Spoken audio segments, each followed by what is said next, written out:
Welcome to our channel. నేను Yagnamurthy. Virat Kohli record breaker మాత్రమే కాదు, రికార్డు మేకర్ కూడా. సో ఎన్ని రికార్డుని, ఒక్కొక్క ఆట ఒక్కొక్క రికార్డుని బ్రేక్ చేయటం, ఒక్కొక్క రికార్డుని నెలకొల్పడం.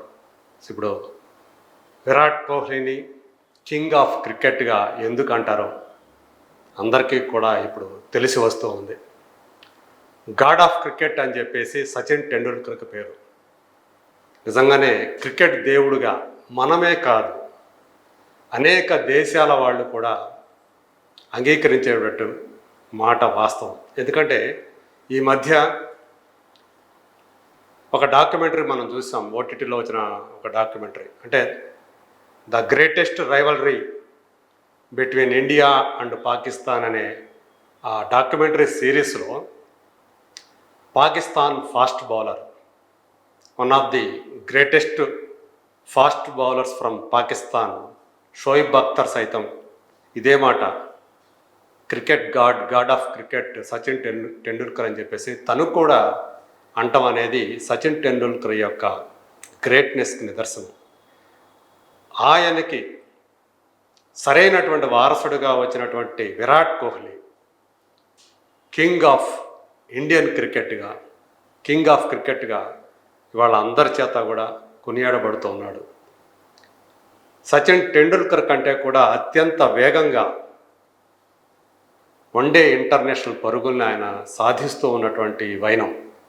కేవలం అదే కాదు, ఓవరాల్గా అన్ని ఫార్మాట్లో test cricket, one day international cricket, అలాగే T20 ఇంటర్నేషనల్, వీటన్నిటితో కలుపుకున్నా కూడా చాలా అత్యంత వేగంగా సచిన్ కంటే కూడా మిన్నగా పరుగులు రాబడుతూ ఉన్నటువంటి క్రికెటర్గా ఈరోజు విరాట్ కోహ్లీ మనకు కనిపిస్తాడు.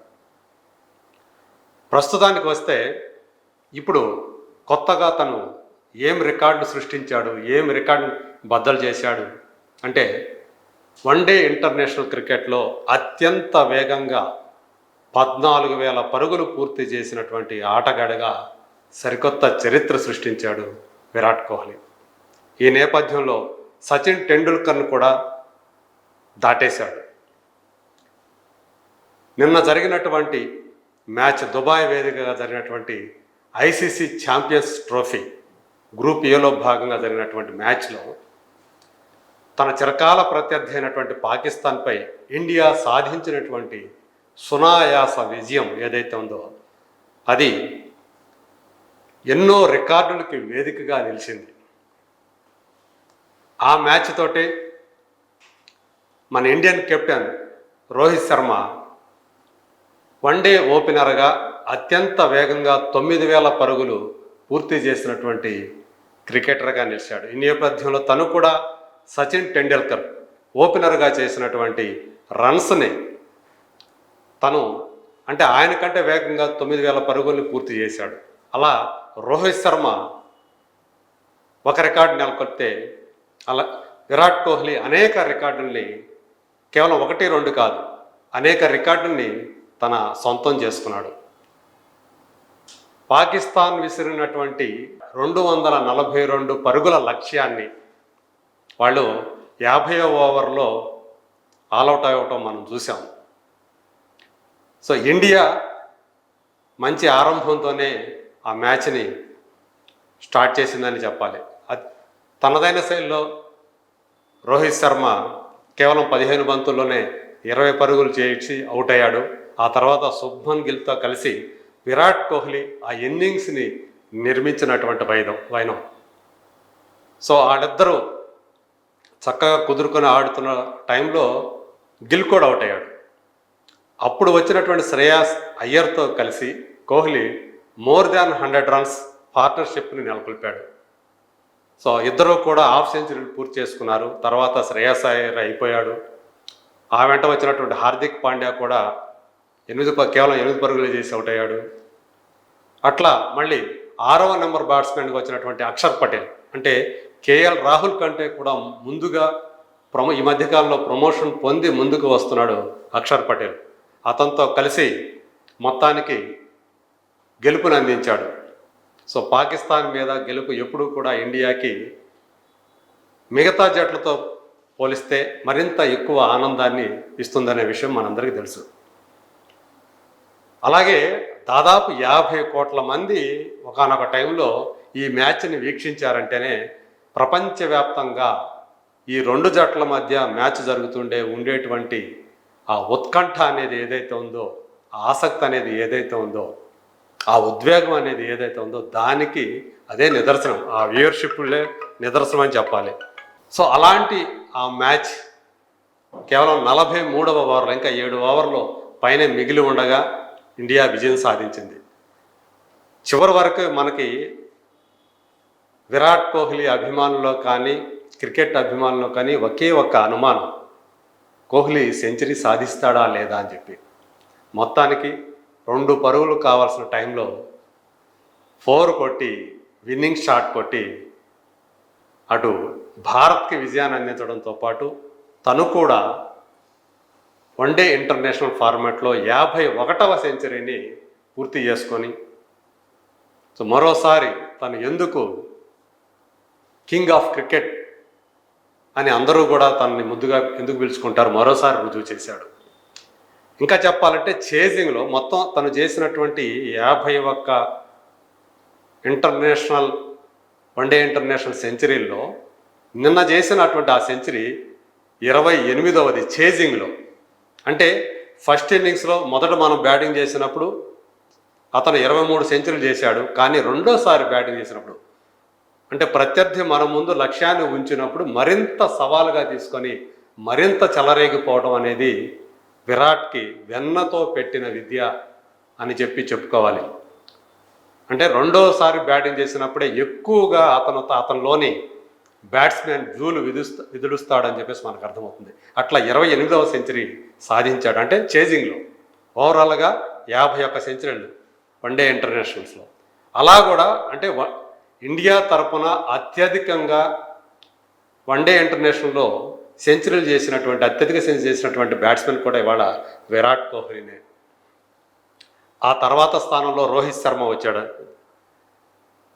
అంతేకాకుండా నిన్న జరిగిన మ్యాచ్లో ఇండియా తరపున అత్యధిక క్యాచ్లు పట్టినటువంటి ఫీల్డర్గా కూడా అతను ఒక రికార్డు సృష్టించాడు. అంటే అదర్ దాన్ వికెట్ కీపర్, ఒక అవుట్ ఫీల్డర్గా తను అంతకుముందు అజారుద్దీన్ పేరిట ఉన్నటువంటి వన్డే ఇంటర్నేషనల్స్లో 156 క్యాచ్లు చేసి, అది వరకు మహమ్మద్ అజారుద్దీన్, సో భారత క్రికెట్ మాజీ కెప్టెన్, హైదరాబాద్ అతను 156 క్యాచ్లు పెడితే ఇప్పుడు 158 క్యాచ్లతో ఆ రికార్డును దాటేసి టాప్ ప్లేస్లో నిలిచాడు విరాట్ కోహ్లీ. ఇక విరాట్ కోహ్లీ 14,000 పరుగులు పూర్తి చేసుకున్నాడు అత్యంత వేగంగా అని చెప్పుకున్నాం కదా. ఎన్ని ఇన్నింగ్స్లో అతను ఆ ఫీట్ని సాధించాడంటే కేవలం 287 ఇన్నింగ్స్లో, అంటే 287 సార్లు బ్యాటింగ్కి వచ్చి ఆ రికార్డును అతను క్రియేట్ చేశాడు. సో తనదైన శైలిలో ఇది చేశాడు. టెండూల్కర్కి ఈ 14,000 పరుగులు పూర్తి చేయడానికి వన్డే ఇంటర్నేషనల్లో 356 ఇన్నింగ్స్ అవసరమయ్యాయి. పైగా అతను ఎక్కువగా ఓపెనర్గా కూడా వచ్చాడు. అయినప్పటికీ కూడా తను టాప్ ఆర్డర్ బ్యాట్స్మెన్గా, మిడిల్ ఆర్డర్ బ్యాట్స్మెన్గా వచ్చేటువంటి విరాట్ కోహ్లీ కేవలం 287 ఇన్నింగ్స్లోనే ఈ ఫీట్ సాధించడం అనేది అతనిలోని టాలెంట్. అంటే సచిన్ టెండూల్కర్ కంటే కూడా బ్యాట్స్మెన్, వన్డే ఇంటర్నేషనల్ బ్యాట్స్మెన్గా మిన్న అని చెప్పి అతను నిరూపించాడు. ఇక అతని కంటే ఓవరాల్గా చూస్తున్నా కూడా అత్యధిక పరుగులు సాధించినటువంటి వన్డే ఇంటర్నేషనల్లో ఆ బ్యాట్స్మెన్ జాబితాలో అతను ఇప్పుడు 3rd పొజిషన్లో ఉన్నాడు. అంటే 14,000 పరుగులు పూర్తి చేసింది ఇవాళ కేవలం ఆయన కంటే ముందు ఇద్దరు. ఒకరు సచిన్ టెండూల్కర్ ఏకంగా 18,000 పరుగులు పైనే చేశాడు వన్డే ఇంటర్నేషనల్స్లో. అదే శ్రీలంక క్రికెట్ మాజీ కెప్టెన్ అయినటువంటి కుమార్ సంగక్కర 14,200+ రన్స్ చేశాడు. ఇప్పుడు 3rd పొజిషన్లోకి విరాట్ కోహ్లీ వచ్చాడు. సో అతి త్వరలోనే కుమార సంగక్కర రికార్డును కూడా దాటేసి సచిన్ తర్వాత 2nd ప్లేస్లోకి రాబోతూ ఉన్నాడు. ఇలాంటి అద్భుతమైనటువంటి రికార్డులు అతను సృష్టించాడు. ఇక అలాగే రికీ పాండింగ్ సాధించినటువంటి, అంటే ఇంటర్నేషనల్ పరుగుల్లో అన్ని ఫార్మాట్లో కలిపి విరాట్ కోహ్లీ ఇప్పుడు రికీ పాంటింగ్ను కూడా, ఆస్ట్రేలియా మాజీ కెప్టెన్ అయినటువంటి రికీ పాంటింగ్, ఆయన 27,483 పరుగులు చేశాడు మొత్తం ఇంటర్నేషనల్ రన్స్. సో ఇప్పుడు దాన్ని 27,000, నిన్న జరిగిన మ్యాచ్లో 27,503 పరుగులతోటి తను రికీ పాంటింగ్ను దాటి ఓవరాల్గా అన్ని ఫార్మాట్లో కలిపి అత్యధిక పరుగులు సాధించినటువంటి క్రికెటర్ల జాబితాలో ఇప్పుడు తను థర్డ్ పొజిషన్లోకి వచ్చేశాడు. ఈయనకంటే ముందు సచిన్ టెండూల్కర్ 34,000 ప్లస్ పరుగులు, అలాగే కుమార్ సంగక్కర్ 28,000 పరుగులు వాళ్ళిద్దరూ సాధించున్నారు. ఇప్పుడు థర్డ్ పొజిషన్లోకి తను వచ్చాడు. ఇలా రికార్డుల మీద రికార్డులు సృష్టిస్తూ ఉన్నటువంటి విరాట్ కోహ్లీ ఇంకొక అరుదైనటువంటి ఫీట్ సాధించాడు, ఇంకొక అరుదైన రికార్డు సాధించాడు. పాకిస్తాన్ పైన అటు ఏషియా కప్లో, ఇటు వరల్డ్ కప్లో, అలాగే ఛాంపియన్స్ ట్రోఫీలో ఈ 3 ఫార్మాట్లో సెంచరీ సాధించినటువంటి ఏకైక క్రికెటర్ బ్యాట్స్మెన్ విరాట్ కోహ్లీ మాత్రమే. మరి ఏ దేశం అంటే ఇండియనే కాదు, ఇండియన్ క్రికెటరే కాదు, ఏ దేశానికి సంబంధించిన క్రికెటర్ కూడా పాకిస్తాన్ మీద ఈ 3 కప్పుల్లో సెంచరీ సాధించి ఉండలేదు. సో అలాంటి అరుదైనటువంటి ఇంకొక ఫీట్ను కూడా విరాట్ కోహ్లీ సాధించి అలా క్రికెట్ బ్రేకర్ మాత్రమే కాదు, క్రికెట్ మేకర్గా కూడా చరిత్ర సృష్టిస్తున్నాడు. రాబోయే రోజుల్లో మరిన్ని రికార్డులు ఆయనకి పాదాక్రాంతమవుతా తప్పవు. సో ఒక్కొక్క మ్యాచ్ ఒక్కొక్క రికార్డుకి వేదికగా కాబోతుంది తను ఆడేటువంటి ప్రతి మ్యాచ్ కూడా.